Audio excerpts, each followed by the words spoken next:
life. In 2025, I want you to make a bold decision.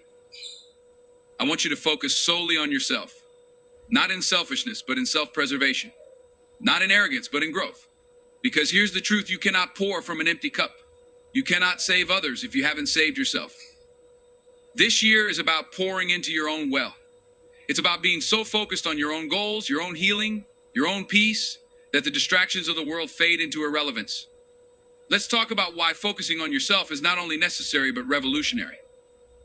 You've spent years, maybe decades, giving to others your time, your energy, your resources. You've been the friend who always picks up the phone, the family member who shows up no matter what, the employee who works harder than anyone else in the room. And while that generosity speaks to your character, it also depletes your spirit if you're not careful. You see, the world has a way of convincing us that selflessness is a virtue to the point of self-destruction. But I want you to challenge that narrative. I want you to ask yourself, who am I?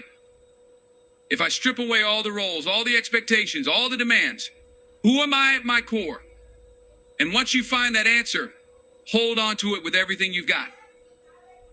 2025 is not about fixing everyone else. It's not about proving your worth to people who wouldn't recognize your value if it were handed to them on a silver platter. It's about becoming the best version of yourself, unapologetically. That means setting boundaries that protect your peace. That means saying no when your soul is crying out for rest. That means walking away from people, places, and situations that no longer serve your highest good. And yes, it's going to be uncomfortable. Growth always is. The moment you decide to focus on yourself, you'll notice the resistance.